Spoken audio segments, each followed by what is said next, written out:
Alrighty, folks, so we are back. You guys literally missed nothing. You can see that the research has gone down a bit, obviously, but we are not yet at full capacity to research. What is this? Oh, deuterium fractionation. At a certain temperature, it is possible to take advantage of the high vapor pressure ratio between liquid hydrogen and liquid deuterium. Deuterium can be fractionated from liquid hydrogen with considerable separation efficiency.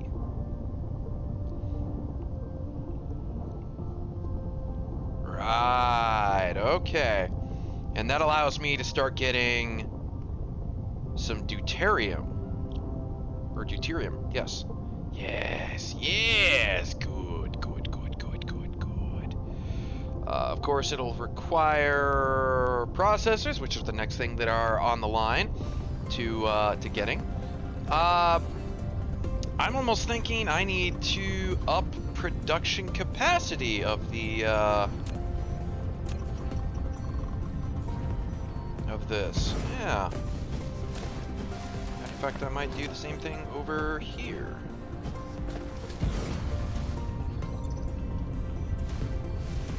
Yeah, now we're cooking. Now we cooking. Oh yeah. We cooking. We cooking, baby. We cooking. Okay, so.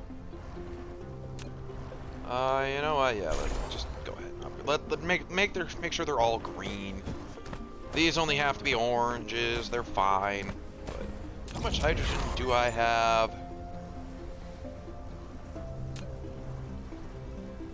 Fractionator to separate some deuterium from liquid hydrogen. Although it's not perfectly efficient, possessing deuterium means that you are now entering the nuclear energy age. Yeah, we'll get around to it here eventually. Ooh. Yes, I do have a good bit of hydrogen. That's fine. I'm fine with that. One of the next things that I'm gonna need is the high efficiency logistics system up here. Bigger storage, I would like that. Better sorters, faster conveyor belts. Those are definitely things I'm gonna want. Yes, indeed.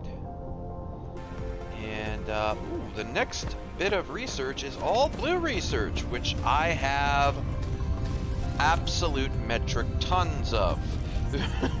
Matter of fact, I'm gonna expand that to one more slot. And so now this is gonna start queuing up.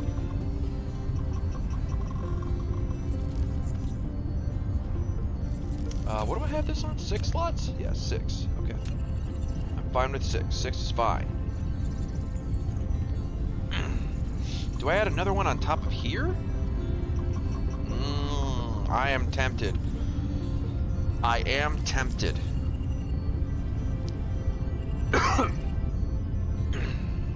Because, yeah, one of the things that's keeping me from really developing this place is just the sheer amount of research that I need to do.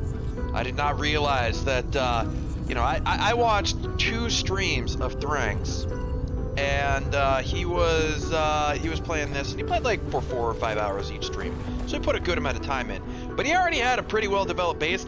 I did not realize how much time he must have put into his game before I even saw his first stream. Like, he must have put like a good 20 hours into it, because where I'm at and where he was at when I first started, still nowhere close, and I've already been playing for like 5 hours.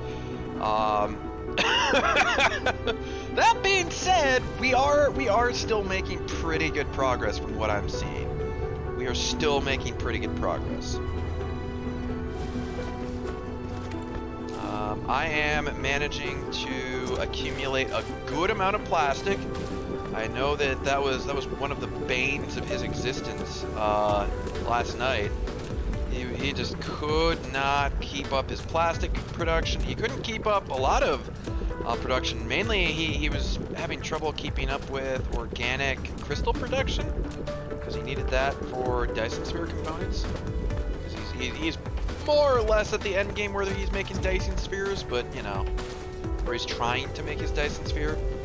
We aren't entirely sure how that process is supposed to go, so it's a little bit funky. But yeah, it's interesting.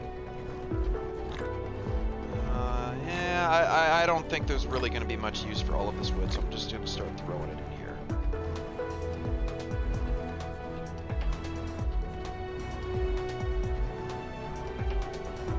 Oh, I need some cogs.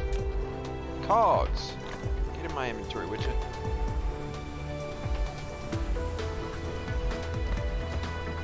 I might need some more. I might need some more excited plasma, yes.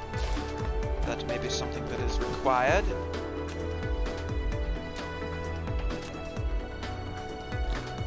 So take some of that. Take the extra. You know what? I'm gonna go ahead and just like let you open up a little bit. Open up a little bit about that. Stone, how are you doing? Now that I'm actually using this glass to make prisms and prisms for that stuff, I'm actually not stockpiling stone anymore. Very interesting.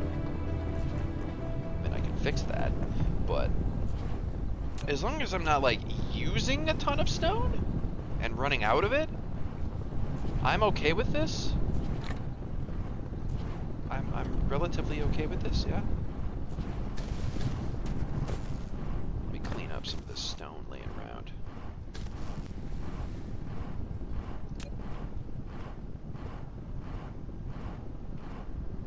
I'm okay with this.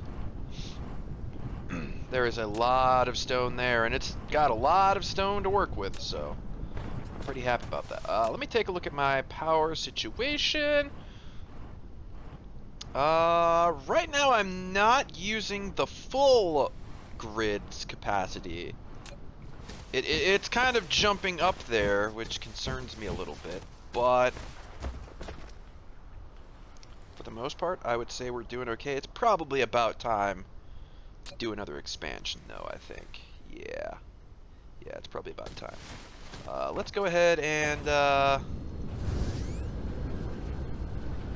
grab some iron ingots out of here.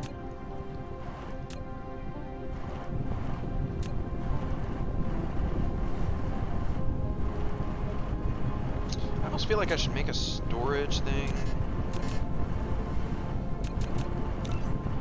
over here that just grabs a couple of iron ingots so that I can always have them.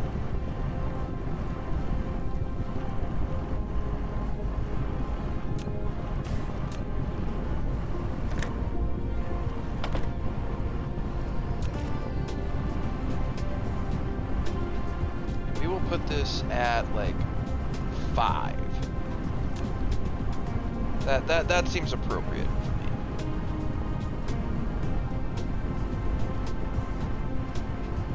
me.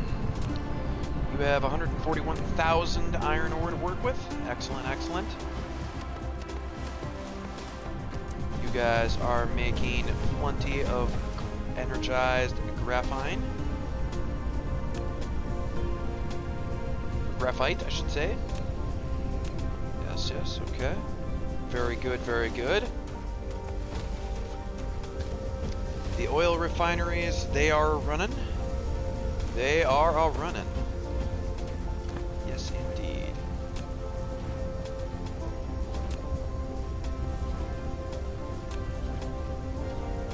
Oh, and it occurs to me.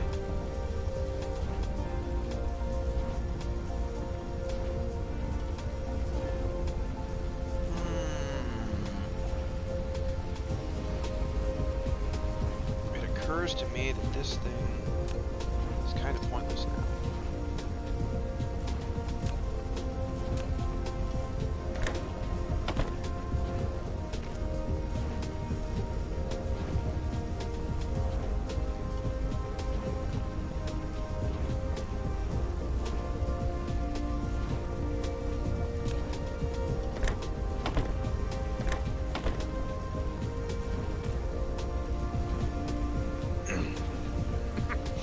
Like, all of this is just set up so that, like, all of the overflow, like, if this line isn't using all of the crude oil that's being, or the refined oil that's being made, it gets stored in this. That's the entire purpose of all of this.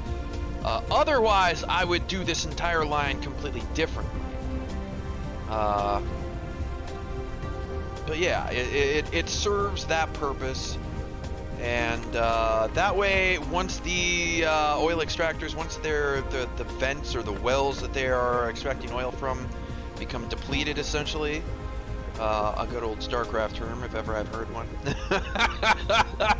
But yeah, once those become depleted, if they can't keep up with the amount of oil that these refineries need, I've got some in reserve, so that this doesn't immediately go offline, and I can take a second and be like, okay, how do I solve this issue? Right? So that is something I have to consider.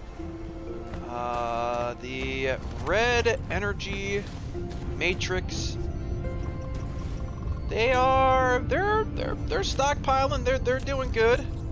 Wow, these are still stockpiling. Holy hell. Okay. How much copper do I have over here? I have a decent amount left still, so I don't have to worry about moving that just yet. And even if I did, one of the things I can do is, once that's done, I can actually come over here, and because this has absolutely ridiculous amounts of copper, I could literally put a splitter in here. I'd probably, like, maybe get rid of this wind turbine and move it somewhere else. And then I could just, well, I could do a conveyor around this, and then we'd just take this up this line and conveyor it that way. Because there is an absolutely ridiculous amount of copper ore over here. How much are you actually accessing? 152,000? You know what? I may preemptively do this. How much? Yeah, I've got the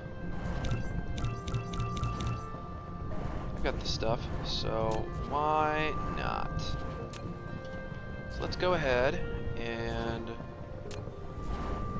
boop, boop, boop. Do a splitter here. Boop. Boop. And boop.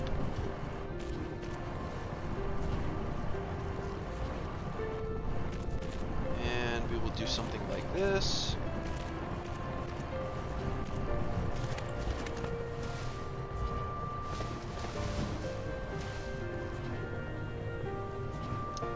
Press the wrong button, of course. Of course, why would we not?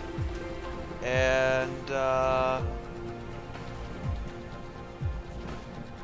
there, I think.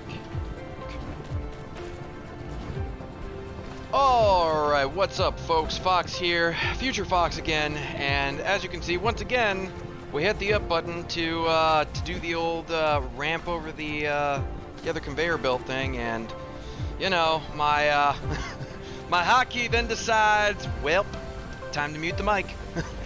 This time, however, it doesn't mute the mic for the rest of the recording. There are some brief periods of time that I'll have some recording, but or some live footage. But for now, Future Fox is here to poke some more fun at Past Fox. So here we are. We're setting up the redundancy for the copper line, because you can see that copper vein.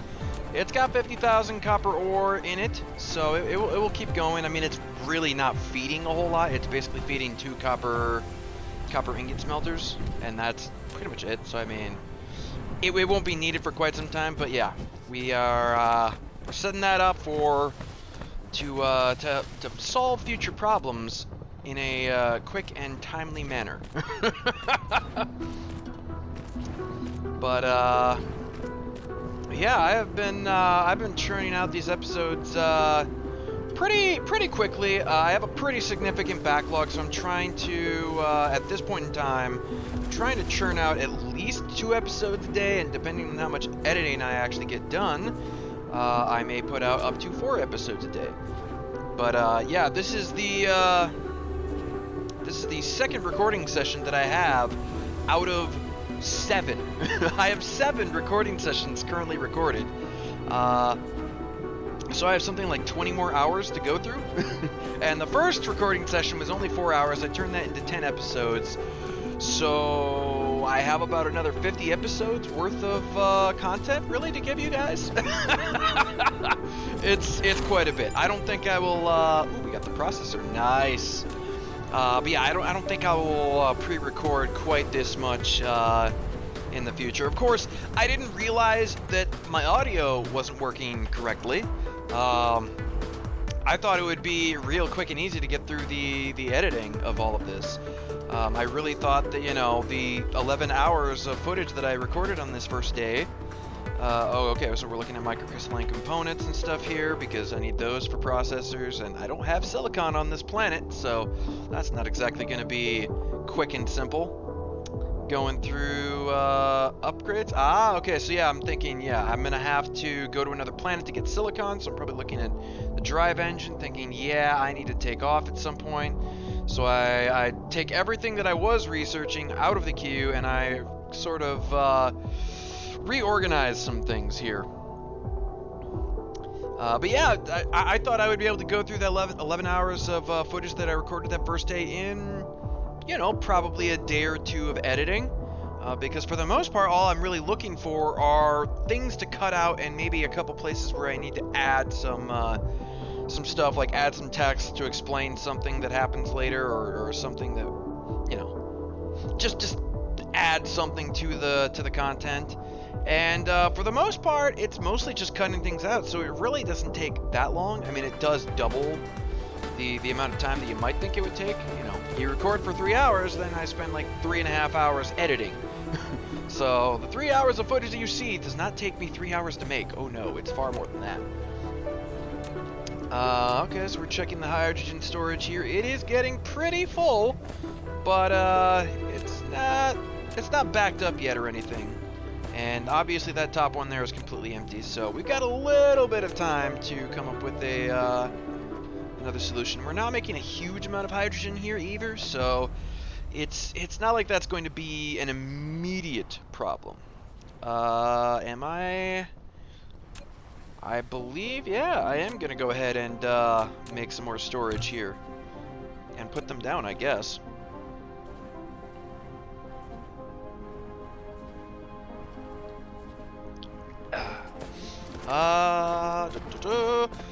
What are we doing here? Okay, so I'm checking up on the ore there. It's still gonna take a little while before that actually goes out.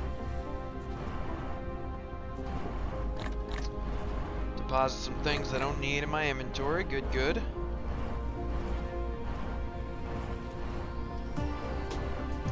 Still haven't figured out shift click. That pains me a little.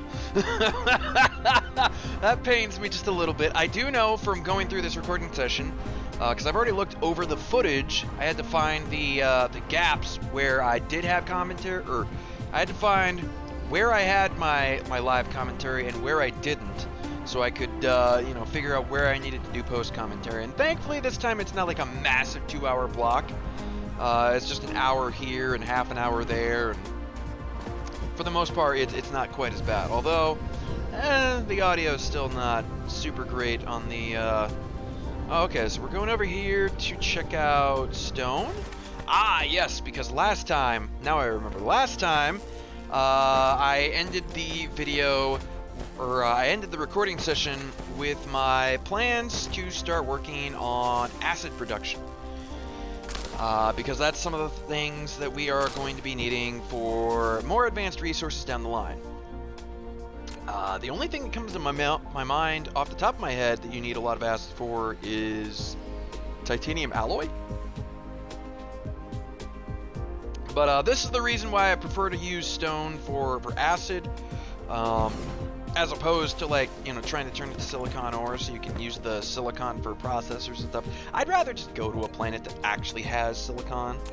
Of course, once you gain the ability to leave your initial star system, you can find places that have acid oceans, which is basically infinite acid. At that point, your need for silicon, or your need for stone for anything other than like bricks or silicon is, well, pretty much non-existent. So you just use it for bricks and silicon. But for this particular point in time, we need to use this for the we need to use this for the acid. I don't know why that was so hard for me to come up with. So we put down a couple of wind turbines to power this sucker, because I'm not gonna bother to hook it up to the main grid, at least not anytime even remotely soon. Matter of fact, I don't even think I've at the point where I'm at now, currently in the present day in my game save, I don't think I've actually hooked this up to the main grid. But yep, we're just setting up a storage buffer here, and I don't know if I'm waiting for this to kind of load up.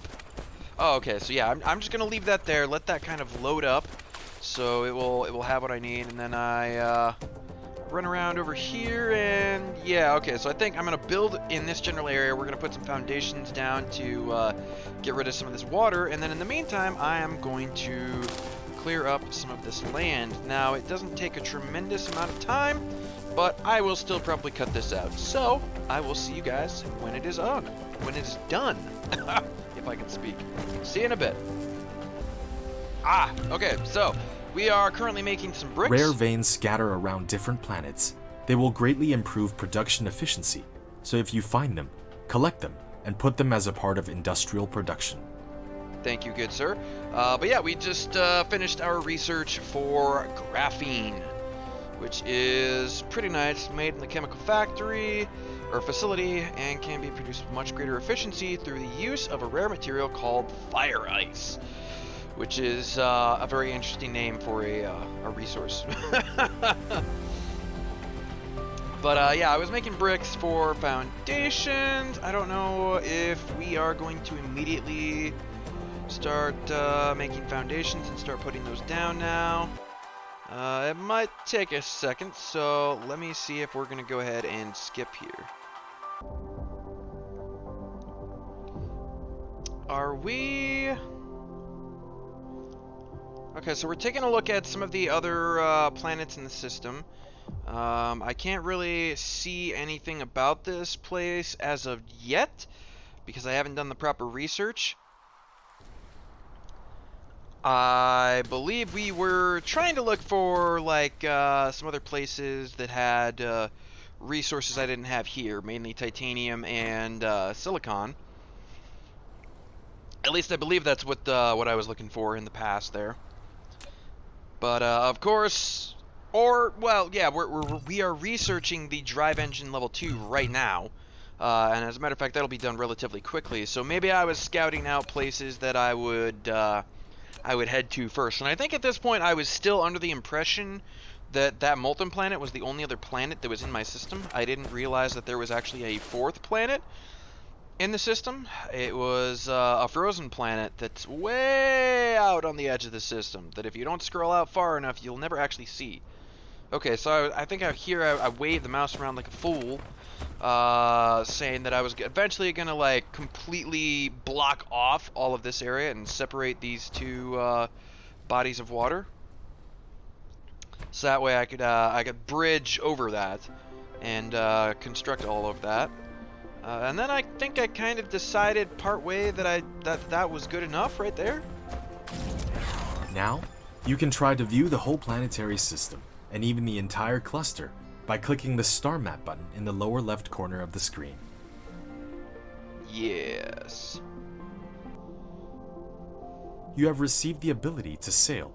Double-click the space key to lift off to enter the flight mode, and keep pressing the forward direction and space keys in the flight mode, and you will enter the sailing mode when you reach a certain altitude. Indeed. Okay. So, there you go. Now I actually zoom out far enough and I can see, oh wait, there's this fourth field, or this fourth planet over here. And it's an ice field. It's an ice planet. Only has 70% wind energy, and unfortunately, because it's so far out, it only has 50% solar energy. So it's not a great planet for generating any kind of power on. But the orbital period is ridiculous. And the rotation period, it's about normal-ish. Okay, so I'm playing with various buttons and seeing what they do here. Unfortunately, I have not researched universe exploration enough to really see the resources there. But you can see it's queued in the third slot on research, so we'll be getting to it in this recording session at the very least. Okay, and I'm just kind of looking at the looking at the information on screen here, how to move around and whatnot, how to accelerate and all that good stuff.